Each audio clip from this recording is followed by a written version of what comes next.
Egotism. Let him subdue his passions. Let him conquer himself. 19. Light on the brotherhood of man. There is no lack of writing and preaching about universal brotherhood, and it has been adopted as a leading article of faith by many newly formed societies. But what is so urgently needed to begin with is not universal brotherhood, but particular brotherhood.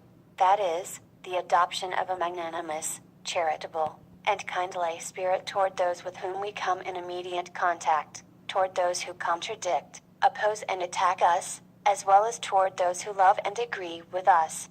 I make a very simple statement of truth when I say that until such particular brotherhood is practiced, universal brotherhood will remain a meaningless term. For universal brotherhood is an end, a goal, and the way to it is by particular brotherhood. The one is sublime and far-reaching consummation, the other is the means by which that consummation must be realized. I remember on one occasion reading a paper devoted largely to the teachings of universal brotherhood, and the leading article, a long and learned one, was an exposition of this subject. But on turning over a few more pages, I found another piece by the same writer in which he accused of misrepresentation, lying, and selfishness, not his enemies, but the brethren of his own society, who bear, at least as far as such sins are concerned, stainless reputations. A scriptural writer asked the question, if a man does not love his brother whom he has seen, how can he love God whom he has not seen? In the same manner, if a man does not love the brother whom he knows, how can he love people of all creeds and all nations whom he does not know? To write articles on universal brotherhood is one thing, to live in peace with one's relations and neighbors and to return good for evil is quite another.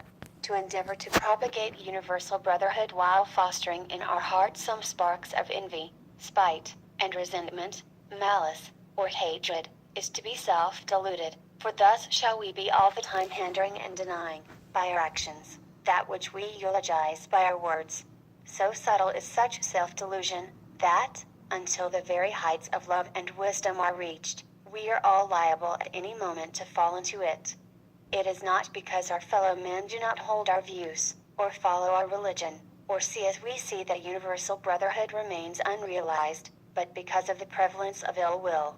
If we hate, avoid, and condemn others because they differ from us, all that we may say or do in the cause of universal brotherhood will be another snare to our feet, a mockery to our aspirations, and a farce to the world at large.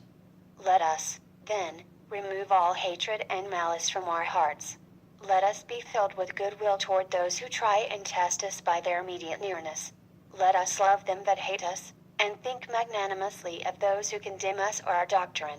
In a word, let us take the first step toward universal brotherhood, by practicing brotherhood in the place where it is most needed. And as we succeed in being brotherly in these important particulars, universal brotherhood will be found to be not far distant. 20.